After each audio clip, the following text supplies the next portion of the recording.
Pues hermano, ahorita que estamos escuchando el himno, no te dé temor. Mateo. Y digo la palabra temor. ¿Cuántas letras son? 5 letras. Pero es tan amplio, tan profundo este significado de lo que es temor. ¿Dónde se ven las señales de que alguien tiene temor? ¿En qué partes del cuerpo se puede notar cuando tú tienes miedo? ¿Los cabellos se levantan? ¿O eso es un mito? ¿Los ojos se hacen más grandes? ¿El corazón palpita más fuerte? ¿Las piernas tiemblan? ¿Alguien ha temblado las piernas por alguna cosa que le da miedo? El temor. Y el tema de esta mañana se titula Un amor más fuerte que ¿qué? Que el temor, porque el temor es algo fuerte. Pero qué bonito que hay algo que puede vencer el temor. Que es que el amor, aunque tiene menos letras, tiene más que, tiene más poder. ¿Sí? Temor es un sentimiento de inquietud y angustia que mueve a rechazar o a tratar de evitar las cosas que se consideran peligrosas, arriesgadas o capaces de hacer daño. El diccionario de la Real Academia Española lo define así.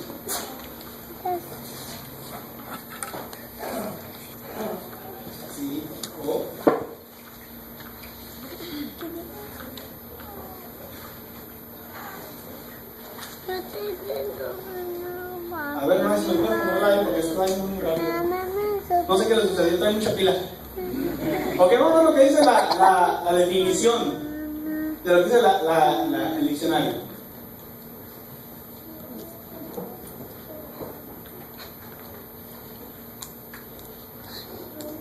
Ok, ¿qué es lo que dice? Es una perturbación angustiosa del ánimo por un riesgo o daño real o imaginario. O sea que tú puedes sentir temor, ¿por qué?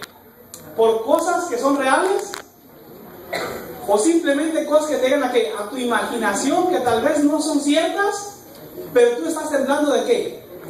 Estás temblando de miedo. Eso es lo que la define como temor.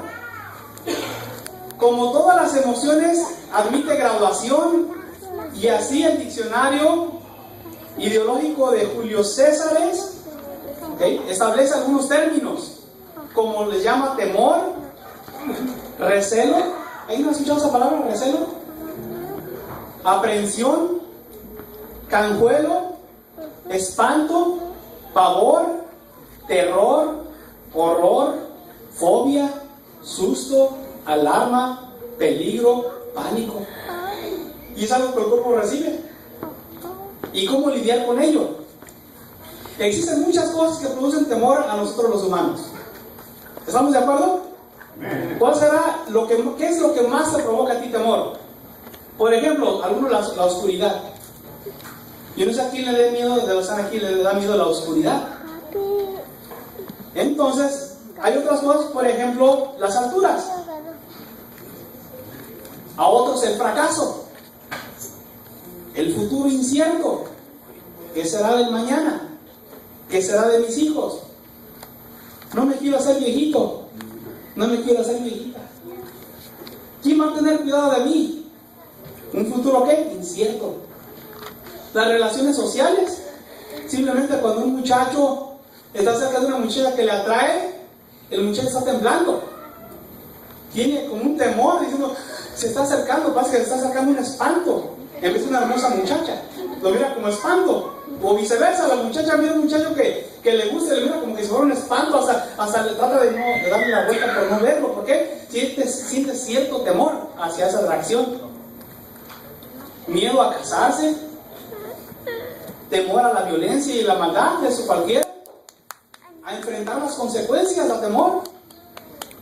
A un encuentro con seres espirituales. Yo no sé quién tenga algún encuentro con algún espanto, etc. A la enfermedad. ¿La enfermedad causa temor? Causa temor. La muerte misma, la separación, la soledad, el temor. Aún hasta las cucarachas. Ven las cucarachas, parece que están viendo un dinosaurio. un dragón. No sé por qué es un bichito tan chistositos, tan bonitos. Lugares encerrados, sienten como que no van a salir de ahí. O simplemente un lugar que tiene mala fama, no deseado. Cuidado, no entres por ahí, no pases por ahí, porque se escuchan ruidos extraños. Por ejemplo, en una ocasión, yo no sé quién de ustedes ha ido al panteón en la noche. Levanten la mano. Yo no sé quién ha ido al panteón en la noche, ¿verdad? No hay, la siguiente Filmina. Pero ir a un lugar de estos en la noche no es el lugar más deseable. Y yo me acuerdo que una vez mi mamá nos mandó al panteón porque se iba a celebrar lo de los muertos. Entonces se les decoraba sus lugares, sus canastas se les decoraba, y para no gastar en las canastas, pues íbamos a recoger las canastas del año pasado, para darles una lijadita, una pintadita, y pues volver a ponerle sus flores, ¿no? Pero ya era tarde cuando nos envió mamá, y era mi hermano, un primo y yo, íbamos los tres Panchos.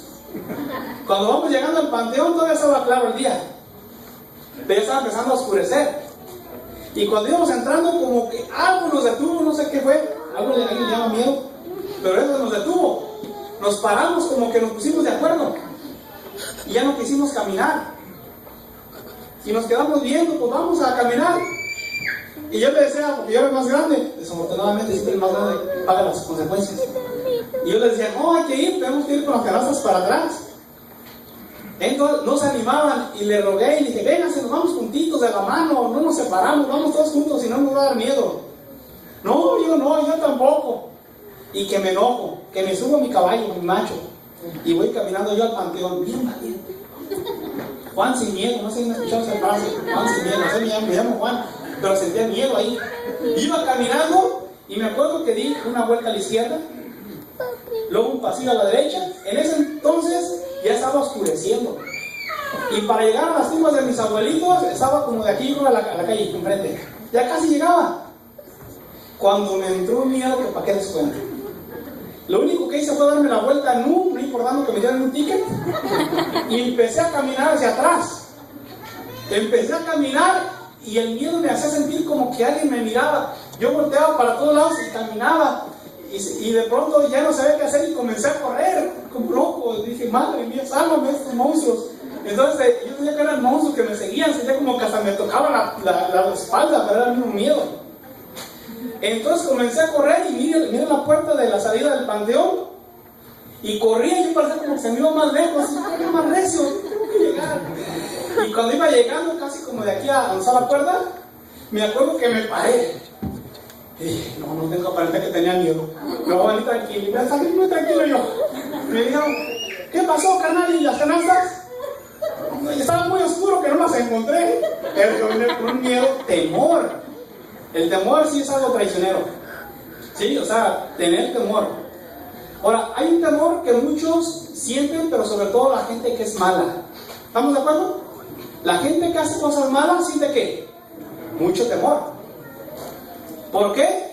Por las cosas que está haciendo, y esas cosas las hace en oculto, las hace tal vez en oscuro, las hace tal vez en lo secreto, en la soledad, cuando la gente menos está apercibida, para hacer sus fechorías, por ejemplo, robar. Aunque están haciendo sus fechorías, sienten que temor de ser ¿qué? Descubiertos. O la infidelidad, por ejemplo, en su matrimonio también se siente con ¿qué? Con miedo de que el cónyuge les va a encontrar. Y así de otras cosas, ¿no? Por ejemplo, cuando una persona tiene la costumbre de hablar a la espalda de una persona hacia otra, de otras personas, hablar de una persona a las espaldas de ella o de él, ¿sí? Pero piensen la ironía, no sé qué palabra usar aquí. Y esa es la pregunta que tengo. ¿Podría una persona buena sentir temor por las buenas que hace, por las cosas buenas que hace? ¿Podría una persona que hace el bien sentir miedo hacia las autoridades? ¿Podría una persona que ama el vivir bien en la sociedad, delante de los hombres y de Dios, sentir miedo ante las autoridades?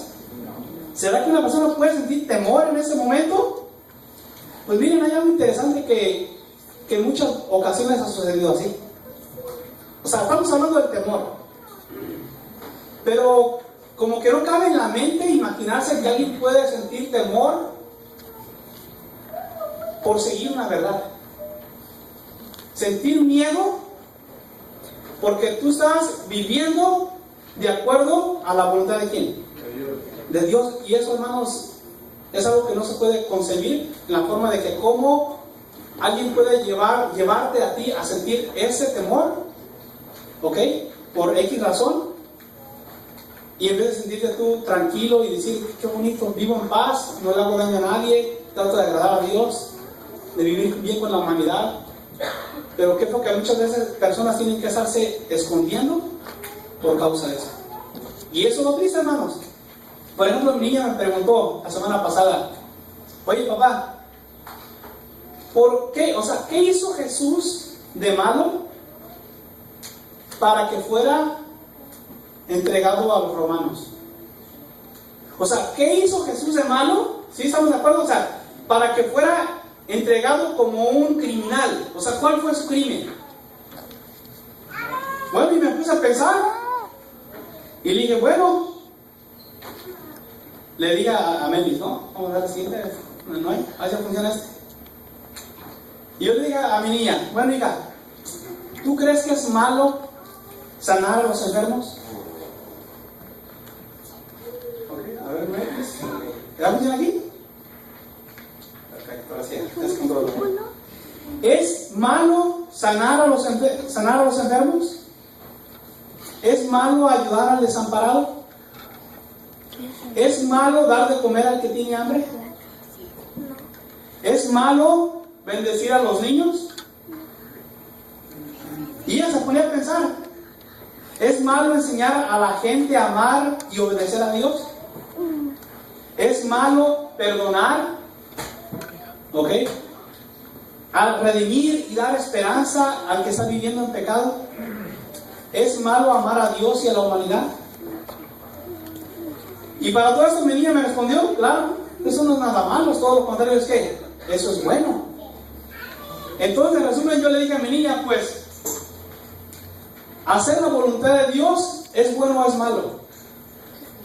Y ella me dijo, claro, es bueno. Le dije, pues eso fue lo que llevó a Cristo para que estuviera ¿qué? Tratado como un criminal. Y uno se pone a pensar, ¿cómo? O sea, ¿cómo puede alguien ser tratado como un criminal? Por bendecir, por sanar, por amar a los demás y hacerles el bien. O sea, ¿cómo puede alguien ser tratado así? ¿Tú puedes concebirlo así, hermano querido? No se puede concebir, ¿verdad? O sea, vivir de esa manera y decir, ¿cómo puede suceder entonces eso? Ahora, así como mi niña, fíjense bien, ella razona en su edad pequeña que ella tiene acerca de por qué a Jesús lo trataron así y por qué él fue llevado como un criminal y murió en una cruz. También eso se preguntaba Pilato, que fue a quien fue llevado Jesucristo para poder llevarlo a juicio. Y es interesante, si miramos lo que dice Mateo 27, fíjense lo que tengan la palabra de Dios, por favor. Mateo 27, es bien importante que lean este pasaje conmigo, en sus Biblias, por favor, ábranlas. Mateo 27, del 15 al 26. Miren lo que dice la palabra de Dios. Lo que estaba pasando también por la mente de Pilato y también de su esposa de Pilato. Mateo 27, 15 al 26, dice así la palabra de Dios. Ahora bien, en el día de la fiesta, acostumbraba el gobernador soltar al pueblo un preso, el que quisiese. Y tenían entonces un preso famoso llamado como Barrabás.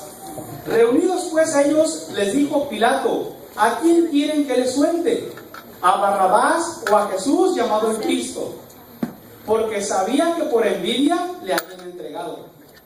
Y estando él sentado en el tribunal, su mujer le mandó a decir, no tengas nada que ver con este justo, porque yo he padecido mucho en sueños por causa de él. ¿Qué fue lo que le dijo la mujer? No tengas nada que ver con quién, con este justo. O sea, ¿cómo lo estaba calificando la esposa de Pilato? Como un justo, como una persona que inocente. ¿Sí? Ahora sigue diciendo la palabra de Dios. Pero los principales sacerdotes y los ancianos persuadieron a la multitud para que pidieran a Barrabás y que Jesús fuera muerto. Y respondiendo el gobernador les dijo, pongan atención a lo que dijo el gobernador Pilato, ¿a cuál de los dos quieren que suelte? Y ellos dijeron, a Barrabás. Pilato pues les dijo: ¿qué pues haré con Jesús llamado el Cristo? Todos le dijeron: sea crucificado. Y el gobernador les dijo: pues qué mal ha hecho. ¿Se fijan lo que está diciendo Pilato? O sea, ¿qué mal ha hecho este hombre para que sea tratado como qué? Como un criminal. Entonces sigue diciendo: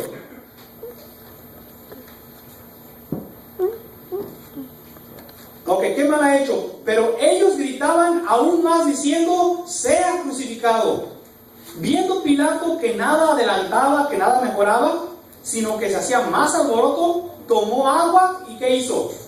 Y se lavó las manos delante del pueblo diciendo: inocente soy de la sangre de este justo, allá vosotros. Y respondiendo todo el pueblo dijo: su sangre sea sobre nosotros y sobre vuestros hijos. Entonces le soltó a Barrabás, y habiéndole azotado a Jesús, lo entregó para hacer ¿qué? Para ser crucificado. ¿Qué mal ha hecho? Se pregunta Pilato. ¿Qué mal ha hecho? Yo no veo nada culpable. ¿A quién? A este justo. Entonces, pero nosotros sabemos, queridos hermanos, que Jesús tenía que morir, ¿no? Ya estaba predestinado a morir. Ya los profetas habían anunciado la muerte de quién? Del Cordero de Dios, que quita el pecado de quién? El pecado del mundo. Miren lo que dice la Escritura. ¿Qué mal ha hecho? Dijo Pilato. No, inocente soy de la sangre de este justo. Pero miren lo que había dicho el profeta Isaías. Angustiado él y afligido no abrió su boca. Como cordero fue llevado al matadero, y como oveja delante de sus trasquiladores enmudeció y no abrió su boca. Aunque sabíamos que él iba a ser entregado, aunque sabemos que él iba a morir por nuestros pecados, ¿ok? La ironía aquí es cómo el pueblo lo entregó. O sea, el pueblo cuando lo entregó, no lo entregó porque decían: oh, el profeta Isaías dice que tenemos que entregarlo. Eso no lo entregaron por esa razón. Lo entregaron ¿por qué? Por coraje hacia ese hombre que hacía ¿qué? La voluntad del que lo había enviado. Y Pilato lo había reconocido claramente que ellos lo hacían ¿por qué? Por envidia y no por un propósito profético. ¿Sí? Angustiado y el afligido no abrió su boca. Como cordero fue llevado al matadero, y como oveja delante de sus trasquiladores se enmudeció y no abrió su boca.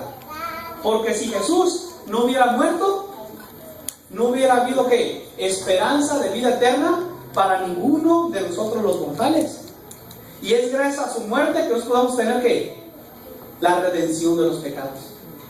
O sea, si no es por Jesucristo, no habría esperanza de ver un cielo nuevo y una tierra nueva.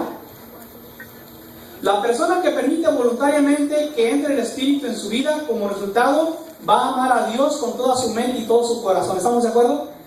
La persona que permite que el Espíritu de Dios entre, hará que esta persona ame a Dios con toda su mente y con todo su corazón. Y la persona que ama a Dios con toda su mente y todo su corazón, como consecuencia, obedece ¿a quién? A Dios. Obedece a Dios porque hay un amor que lo mueve ¿a qué? A obedecer. Hay un amor que lo lleva a agradar a aquel que hizo su salvación, que le hizo su salvación. Y esa persona se deleita ¿en qué? En obedecer a Dios. Su vida es obedecer a Dios. Aquella persona que ha recibido el Espíritu de Dios, su vida, todo su alrededor, lo que él se mueve, ya sea en el trabajo, en la escuela, en el vecindario, en un mall, en unas albercas, donde quiera que vaya, todo alrededor va a agradar ¿a quién? A Dios con su vida. Y ser un testimonio vivo de que Dios vive ¿quién? En él, en ella. Y así mismo Jesucristo, Él nos enseñó. Fíjense lo que dice el libro de Juan 8:29.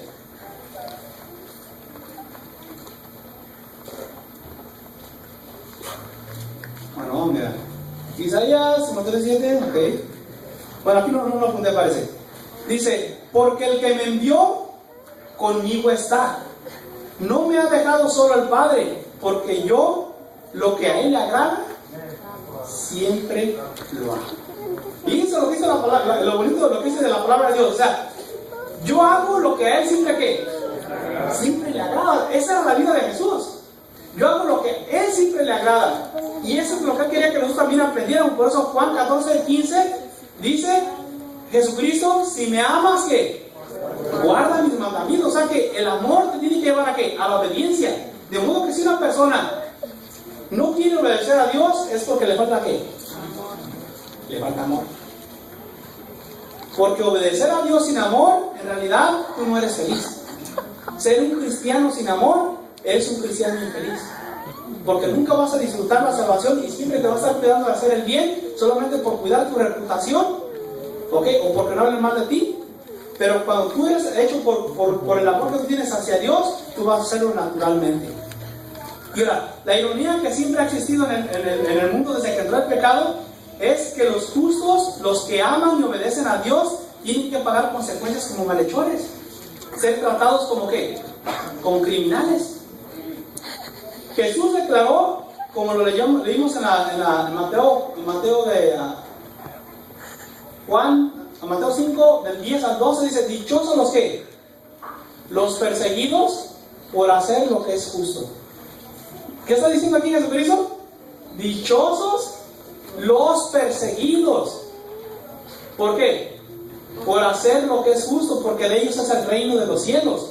Dichosos ustedes cuando la gente los insulte y los maltrate, fíjense. Y cuando por causa mía los ataquen con toda clase de mentiras. Alégrense, estén contentos, porque van a recibir ¿qué? Un gran premio en el cielo, un gran galardón. Pues así también persiguieron a los profetas que vivieron antes de ustedes. Y aquí está diciendo Jesucristo que todo aquel que quiera seguir a Dios va a recibir ¿qué? Una persecución, va a recibir opresión, va a recibir ¿qué? En cierta forma rechazo. Y mi pregunta es, ¿tú estás recibiendo rechazo en alguna manera por la causa de la verdad? ¿O será que muchas de las veces no recibimos el rechazo porque nos acoplamos siempre a los demás, siempre a las cosas que los demás piensan y lo que comentan, y tú no tratas de ser diferente? ¿Por qué? ¿Por temor a qué? A que te empiecen a juzgar y a decir, mira, aquí viene el santurrón. Es algo tremendo, hermanos. Y Jesús dijo, si tú me vas a seguir, si tú vas a ser mi seguidor, tú vas a recibir, en cierta forma en tu vida, tú vas a recibir cierta opresión. Y dice él, cuando tú sientas eso por causa mía, no te pongas triste. No se te baje tu ánimo. Todo lo contrario, dice, alégrate. Porque tu recompensa en el cielo es ¿qué? Es grande. Y yo digo, Caín mató a Abel. ¿Sí? ¿Por qué mató Caín a Abel? ¿Hizo algo malo Abel? Simplemente hizo la voluntad de Dios, ¿verdad?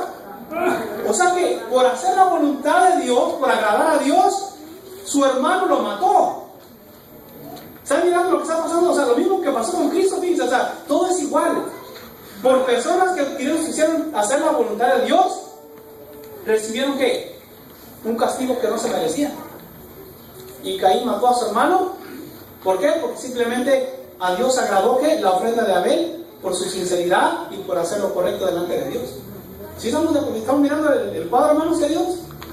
Caín mató a su hermano y así fue Abel el primer humano justo en morir.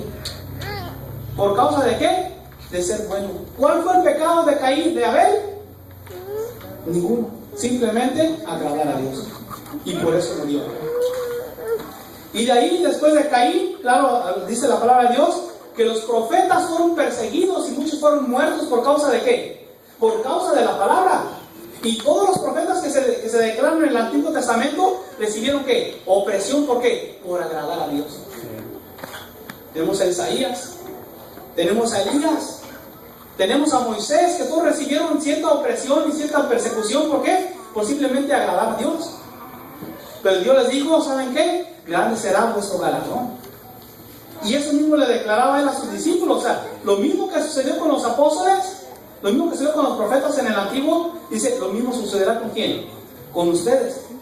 Porque después de que Jesús murió y resucitó y ascendió al cielo, comenzó ¿qué? Una persecución más fuerte. ¿Sobre quiénes? Sobre la iglesia que Cristo estaba fundando aquí en la iglesia. ¿Cuál era esa iglesia? La iglesia de Cristo. La iglesia que había recibido el Evangelio de Jesucristo y estaban siguiendo sus pisadas. Y todos aquellos que se declaraban seguidores de Cristo eran objeto de ¿qué? De burla, rechazo, persecución y aunque la misma muerte. ¿Por qué? Por simplemente seguir a Jesús e imitar a Jesús. Y digo, es tremendo. El primer cristiano en morir, ¿quién fue? Esteban. Y dice la palabra de Dios en Hechos 7:54, dice, oyendo estas cosas, dice, se enfurecían, o sea, los judíos se enfurecían en sus corazones y crujían los dientes contra Esteban. Pero Esteban, lleno del Espíritu Santo, puesto los ojos en el cielo, vio la gloria de Dios y a Jesús que estaba a la diestra de Dios. Y he aquí, dijo él, veo los cielos abiertos y al Hijo del Hombre que está a la diestra de Dios. Entonces ellos, dando grandes voces, se taparon los oídos para no escucharlo, y atacándolo lo tomaron, lo arrastraron y lo echaron fuera de la ciudad y lo comenzaron a apedrear. Y los testigos pusieron sus ropas a los pies de un joven llamado Saulo. Y a este hombre llamado Esteban, simplemente por amar el servicio de Dios y hacer la voluntad de Dios, era arrastrado fuera de la ciudad por los judíos, ¿ok? Y llevado fuera, ¿para qué? Para agradecerle por toda su bondad, por todo su trabajo comunitario, por toda su ayuda a las viudas. ¿Por qué? Por simplemente seguir los pisadas de Dios. Iba a ser que muerto como su maestro. Y dice ahí la palabra de Dios, y apedreando a Esteban, mientras él invocaba y decía, Señor Jesús, recibe mi espíritu. Dice que puesto él de rodillas, clamó a gran voz y dijo, Señor, no les tomes en cuenta este pecado. Y habiendo dicho esto, el primer mártir cristiano estaba cayendo muerto a pedradas por simplemente hacer la voluntad de ¿quién? De Dios. Cuando una vez fuimos nosotros a Chiapas a la escuela, escuchamos la noticia, ni siquiera fuimos porque en un pueblito ahí cerca se estaban quemando a un señor. No sé qué fechoría hizo el hombre, no sé si abusó de un niño o algo así hizo, pero lo estaban quemando vivo ahí en la plaza. Y yo digo, dice uno, bueno, nadie se merece algo así, pero yo digo, de una muerte de alguien que ha hecho un mal o a alguien que ha hecho un bien como Esteban, o sea, yo digo, claro, Esteban no merece la muerte, porque él estaba haciendo la voluntad de Dios, pero era muerto ¿a qué? A pedradas. ¿Cuál era el juicio que le estaban haciendo? ¿Por qué lo están apedreando? Si uno iba, ¿por qué lo están apedreando? ¿Cuál era la respuesta? Simplemente porque ¿era qué? Seguidor de Cristo. Y digo, tremendo el asunto. Puesto de rodillas, dice que una vez clamaba al Señor y decía, ¿qué? Señor, no les tomes en cuenta este pecado. Y habiendo dicho esto, murió. Nuestro primer mártir cristiano. ¿Por qué murió Esteban? ¿Por ser malo en la sociedad? ¿O por ser una bendición en ella por la voluntad de Dios? Y así como fue declarado por Jesús, sus seguidores fueron perseguidos, maltratados y muchos fueron muertos. Muchos tuvieron que ir a otras regiones para proteger a sus hijos y a sus esposas. Muchos niños y mujeres quedaron desamparados y otros también, muchos perecieron. Les digo, qué feo es vivir en aquellos tiempos cuando tú como creyente en Cristo, porque aquí vemos puros creyentes en Cristo, ¿ok? Y tenías que congregarte en secreto en las casas, por eso no había iglesias cristianas, todo era en casas, en secreto, en grupos, con toda cautela, con toda discreción, porque alguien se enteraba que tú eras de los grupos de Jesucristo que estaban proclamando su nombre y te metías en un lío. Y entonces comenzaba la persecución, muchos tuvieron que huir. Yo digo, ¿qué pasa? Tenemos miedo por querer hacer el bien. O sea, si me explico si me doy a entender lo que quiero decir. O sea, qué peor sentir miedo por algo bueno que estás haciendo. O sea, yo puedo tener miedo por las alturas, la oscuridad, X cosas, digo, pero tener miedo por hacer el bien. Eso es lo que mi mente se pone a pensar. Y a pesar del temor que sentían por la persecución, el amor por la verdad dominaba en sus corazones. Fíjense que a pesar del temor que sentían de perder a sus seres queridos o su vida misma, dice que el amor por la verdad, el amor por Jesucristo era más fuerte que el mismo que el mismo temor. Y ese amor los llevaba que a donde quiera que ellos iban huyendo de la persecución, ellos a donde quiera iban y proclamaban ¿qué? El evangelio de Jesucristo, de un Jesucristo resucitado, de un Jesucristo que puede dar vida eterna, del Mesías que se ha estado tanto tiempo esperando, ya había venido, había muerto por los pecados, ya teníamos salvación para tener entrada al cielo. Y eso es lo que hacían los primeros cristianos, ¿no? Pero, fíjense lo que pasa. No iba a terminar todo ahí, porque se iba a presentar una persecución mayor, que ya estaba profetizada por el profeta Daniel y por el apóstol Juan. En el libro de Daniel, en el libro de Apocalipsis, ya estaba profetizado de que iba a haber una persecución que iba a durar ¿cuánto tiempo? 3 años y medio. Y esa persecución iba a ser en la Edad Media. Miren lo que dice, bueno, aquí no lo tengo, pero miren lo que dice Daniel 7:25, si lo pueden leer conmigo. Daniel 7:25.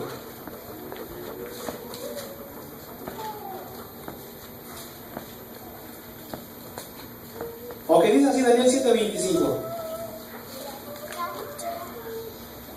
Y hablará palabras contra el Altísimo, y a los santos del Altísimo quebrantará, y pensará en cambiar los tiempos y la ley, y serán entregados en su mano. ¿Quiénes serán entregados en su mano? Los seguidores de Cristo. Hasta tiempos y medio tiempo. ¿Esa es la qué? La profecía. Y sabemos que tiempo significa ¿qué? 1 año. Tiempos, 2 años. Y medio tiempo, medio año. Son tiempos en total, ¿cuánto? 3 años y medio que el profeta Daniel había declarado de antemano, ¿ok? De esa profecía de una persecución que se levantaría. Apocalipsis 11, del 1 al 3, miren lo que dice. Apocalipsis 11, del 1 al 3. Vamos a ver lo que dice la palabra de Dios. 11, del 1 al 3. Entonces me fue dada una caña semejante a una vara de medir. Y se me dijo, levántate y mira el templo de Dios y el altar y a los que adoran en él. Pero el patio que está afuera del templo, déjalo aparte y no lo midas, porque ha sido entregado a los gentiles y ellos hollarán a la ciudad 42 meses. ¿Son 42 meses? ¿Cuántos años son?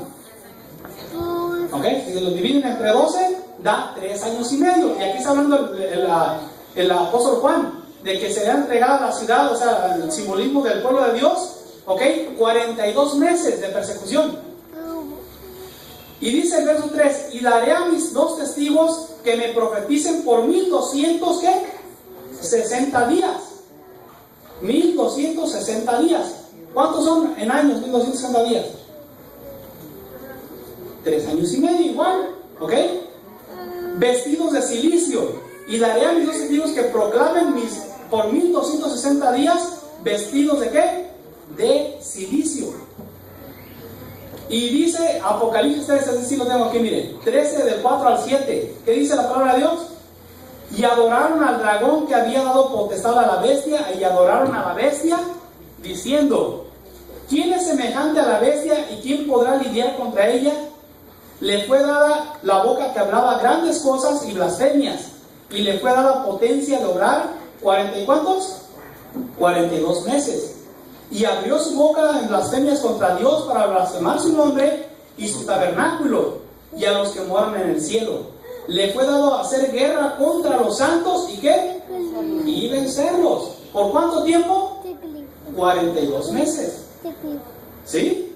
O sea que en 42 meses, o sea, en otras palabras, la persecución que está profetizada por Daniel y Apocalipsis, que son 3 años y medio, que son 1260 días, que son 42 meses, que son tiempos y medio tiempo, es el mismo tiempo. 3 años y medio de persecución que comenzarían en el año 538 y terminarían en el año 1798. Y esto comenzaba con la Inquisición que hubo en la Edad Media. Ahora uno dice, ¿qué es la Inquisición? ¿Qué fue esa Inquisición en la Edad Media que mató a tantos cristianos? ¿Quién lo llevó a cabo? ¿Quién hizo que toda esa gente tuviera tanto temor en aquellos tiempos de vivir por Cristo y tener miedo a una persecución y ser encontrado por la pena de tortura o muerte? Y digo, tremendo, 3 años y medio de persecución. Y dice así un comentario que saqué, dicen, el advenimiento de la iglesia romana al poder marcó el principio de la Edad Media. A medida que crecía su poder de la iglesia romana, las tinieblas se hacían más densas.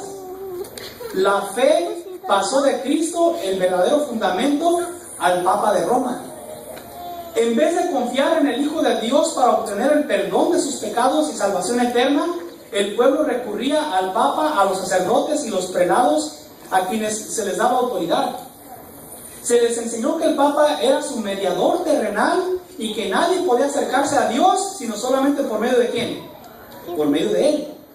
Y andando el tiempo, se le enseñó también que para los fieles el Papa ocupaba el lugar de Dios y que por lo tanto se debería de obedecer a Él, guste o no les guste.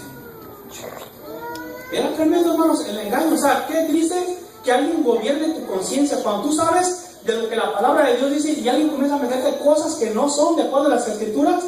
Es algo tremendo, hermano. Y que tú tienes que sujetarte a lo que ellos te dicen, porque si no, tienes una pena de ¿qué? De tortura o de muerte. Y eso es lo que estaba pasando en la Inquisición papal en aquel tiempo, hermano. Por 3 años y medio, ¿ok? Se perseguían a todo aquel que no quería someterse a las normas de la iglesia romana, ¿ok? Y eran perseguidos y eran matados, sin ninguna piedad.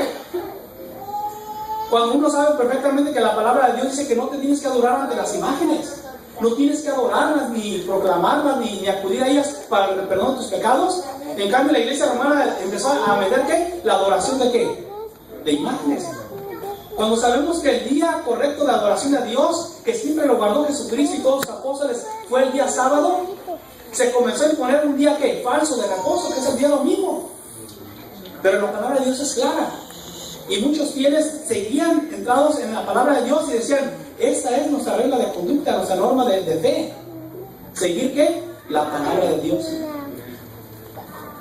Dice aquí otro comentario, dice que cuando había una cierta cantidad de condenados, o sea, cristianos, por la Inquisición, se celebraban los llamados actos de fe. 30 días antes se le informaba al pueblo, en un pregón público, acerca de la fecha cuando se iba a llevar a cabo la hoguera para quemar a estos seguidores de Cristo.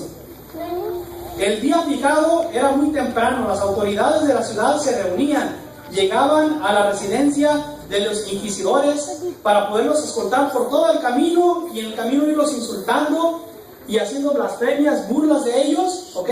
El camino estaba lleno de espectadores, los hombres, mujeres y niños se veían entremezclados con los carruajes lujosos, las damas, los caballeros, gente rica. El pueblo se desesperaba por insultar y maltratar a los reos en su camino hacia la muerte.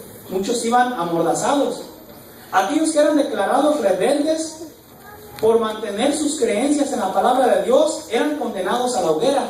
Algunos se arrepentían momentos antes de aplicar la pena y se les otorgaba la gracia de ser ahorcados primero antes de caer en las llamas, como medida humana para evitar el sufrimiento del fuego.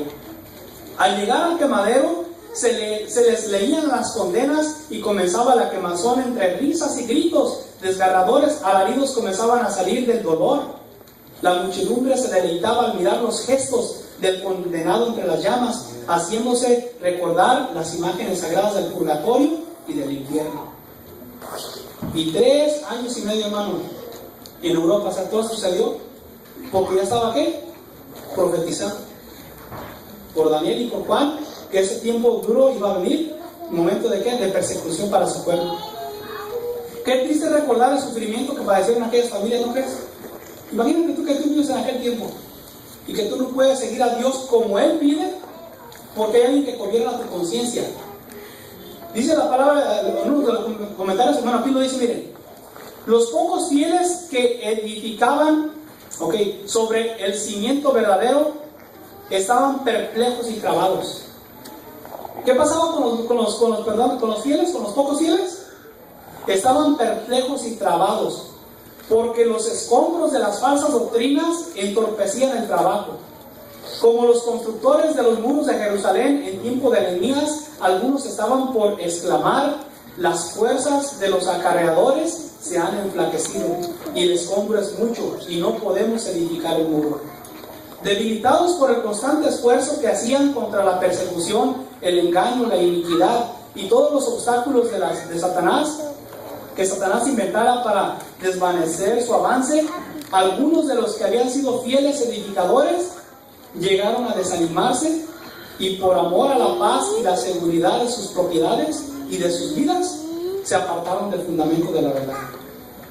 ¿Sí se fijan lo que está pasando, lo que pasaba en aquel tiempo?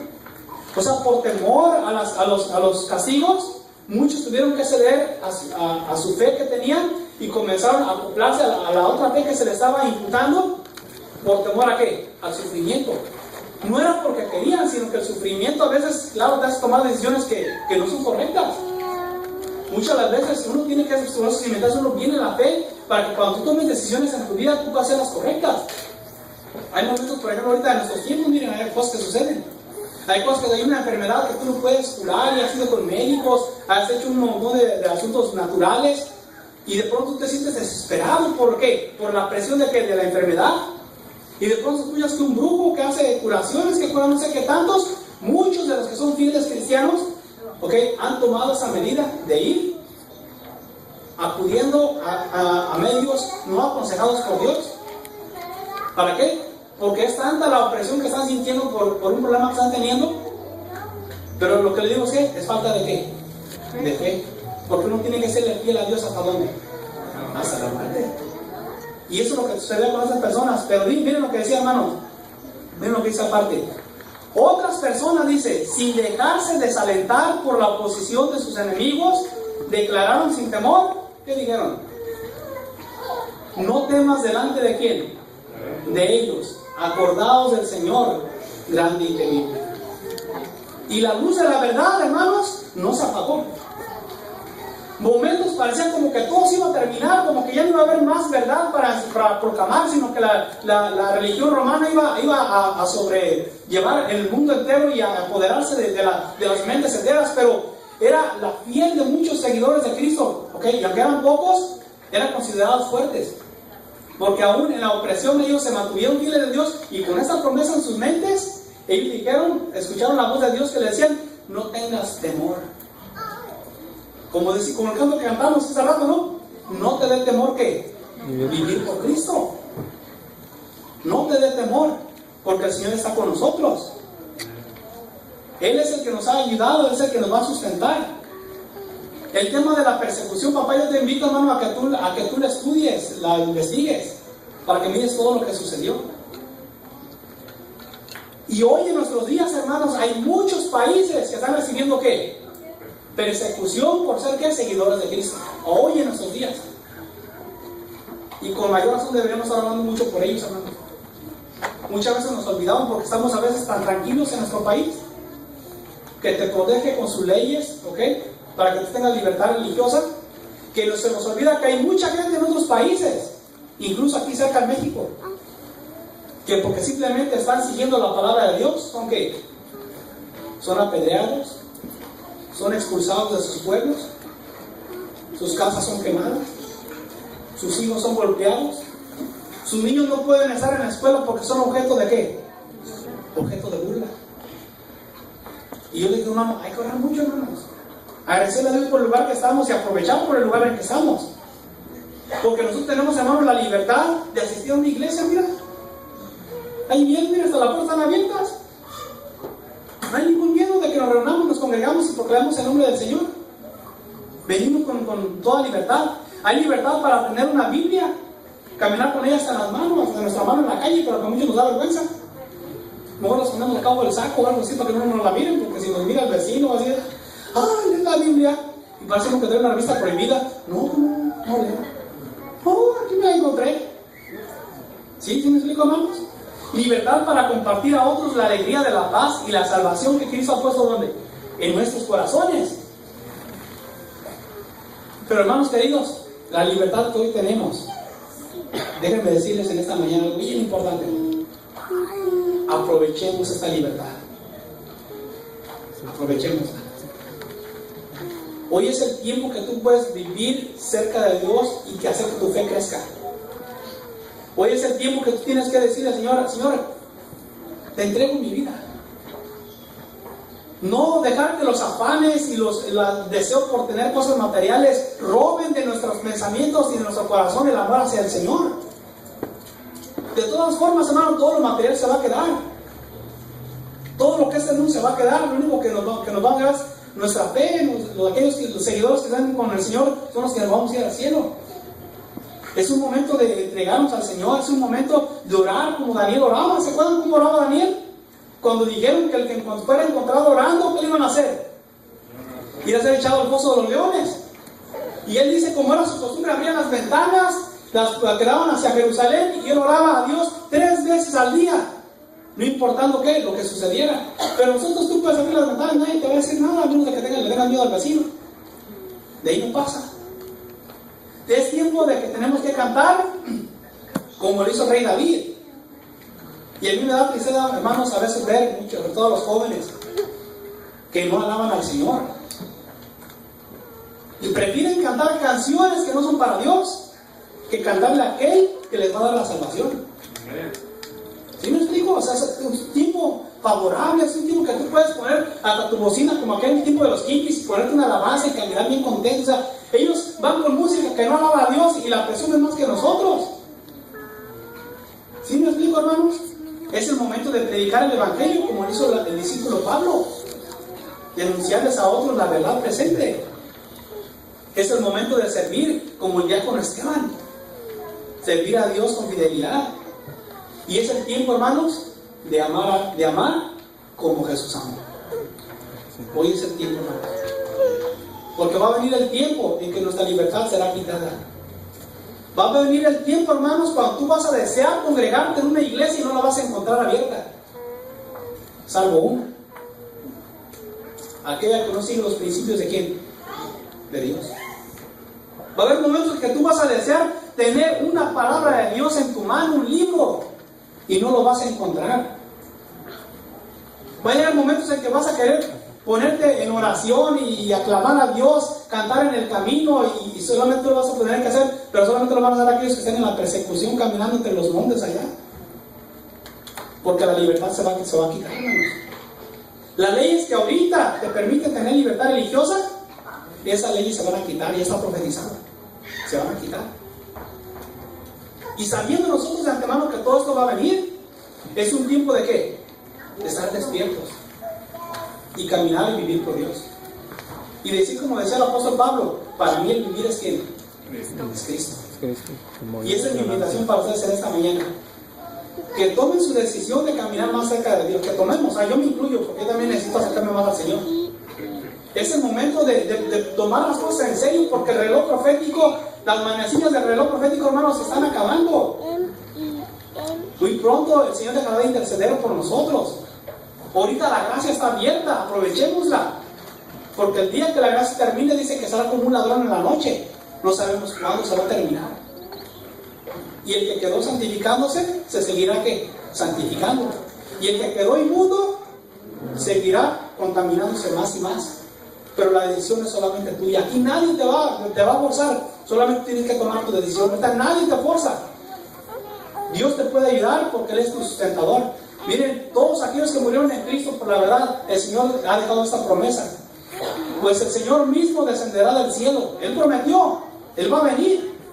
Y Él dijo, descenderá del cielo con voz de mando, con voz de arcángel y con trompeta de Dios. Y los muertos en Cristo se levantarán primero. Amén. Todos aquellos que murieron por causa de la verdad, hermanos queridos, no quedará en un pasado, en un recuerdo, en un polvo su vida que ellos vivieron y su fe. Porque su fe, aunque están muertos, todavía es una flama que está encendida en tu corazón y en mi corazón, porque por la muerte de ellos, nosotros encontramos la verdad de seguir al Señor. Y así mismo como ellos dejaron un legado para nosotros, tú tienes que vivir una fe firme para que en el momento que tú te despidas de los vivientes, si es que Cristo no alcanza a llegar y tú te despides de los vivientes, nos toca la muerte, tú dejes un legado a tus hijos, a tu familia, de que tú eres una persona de fe y tu testimonio va a dejar un recuerdo, va a dejar una huella de salvación, una mancha como que dice de sangre en los murales, en los linteles de tu hogar. ¿Por qué? Porque tú viviste por la fe en Dios. Es el momento, hermanos, no desmayemos y miremos que el Señor está a las puertas. Y es mi invitación, que si ya somos bautizados, consagrémonos más. La salvación no es un juego. Dios no te va a dar lo que tú no te mereces. Dios te va a dar lo que tú te mereces por medio del amor en Cristo. Y si no has tomado el paso del bautismo, yo te invito a que ores más de lo que has estado orando. Ora y medita en esto, porque esto es bien claro. Si tú no te bautizas, sabiendo y entendiendo esto, no puede haber salvación. Si eres una persona que te entregas al Señor y no hubo tiempo de bautizarse, Dios te va, claro, a recompensar. Pero si tú por tu propia decisión estás reteniendo tu bautismo, porque Jesús así lo indicó, no es la iglesia, no la religión, es Jesucristo que dejó el legado y dice, si tú estás reteniendo este paso importante en tu vida, tú estás rechazando la salvación. Y por eso es importante. El Señor está a las puertas, hermanos. Es un tiempo preocuparnos, pero a la misma vez alegrarnos y motivarnos, estar animados, porque cerca está nuestro ¿qué? Nuestro galardón. Que el Señor los bendiga, hermanos queridos. Vamos a ponernos de pie para poder tener nuestro último himno. Y vamos a cantar al Señor con todo nuestro corazón y pidiéndole en oración, ¿no?, que nos ayude para podernos considerar a Él con más devoción.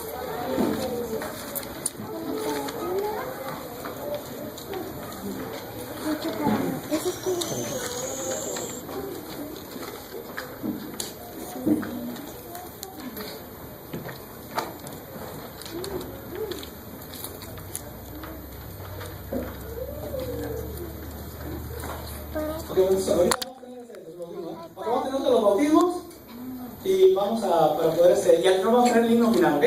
Solo cuento más bien. Vamos a tener una fiesta. ¿A quién gusta las fiestas? Miren, qué hermosas almas se van a bautizar. Ese es el objetivo del tema, hermanos queridos. Ese es el objetivo de todo el tema. Que cada uno conozca